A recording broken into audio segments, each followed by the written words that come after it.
এখন গাজীপুরে চারদিকে পাকা কাঁঠালের সুবাসিত গন্ধ ছড়িয়ে পড়েছে।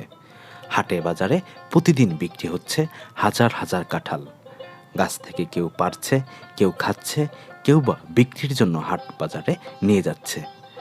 জেলার শ্রীপুর উপজেলায় প্রায় সব এলাকাতেই এমন দৃশ্য চোখে পড়ে। বাগান মালিকেরা প্রতিদিন ভোরে বাগান থেকে পাকা কাঁঠাল সংগ্রহ করে বিক্রির জন্য ভ্যান, ঠেলাগাড়ি এবং পিকআপ করে নিয়ে আসছেন বাজারে।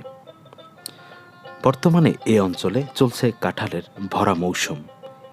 এখানকার উৎপাদিত কাঁঠাল মিষ্টি, সুস্বাদু ও স্বাদে গন্ধে অতুলনীয় হয়। স্থানীয়দের চাহিদা মিটিয়ে রাজধানী ঢাকাসহ দেশের বিভিন্ন বাজারে বিক্রি হয়।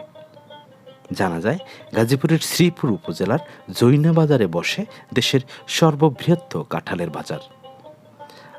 বাজারে কাঁঠালের মৌসুমে প্রতিদিন বিক্রি হয় হাজার হাজার কাঁঠাল।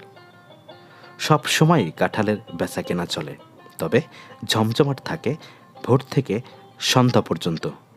দেশের দূর দূরান্ত থেকে পাইকাররা আসেন গাজীপুরের শ্রীপুর জৈনা বাজার হাটে, নিয়ে যান রাজধানী সহ দেশের বিভিন্ন এলাকায়।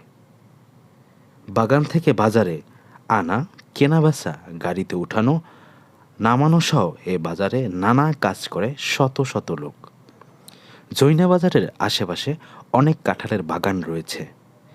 ভালো যোগাযোগ ব্যবস্থা এবং পাইকারদের থাকা খাওয়া অবকাঠামোগত সুযোগ সুবিধার কারণে জৈনা বাজার হয়ে উঠেছে কাঁঠালের সবচেয়ে বড় বাজার।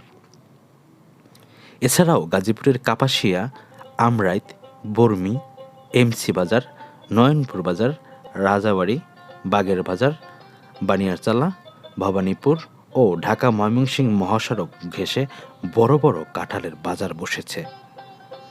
জ্যৈষ্ঠের শুরুতে এরকম চিত্র চলে আষাঢ় মাসের শেষ পর্যন্ত।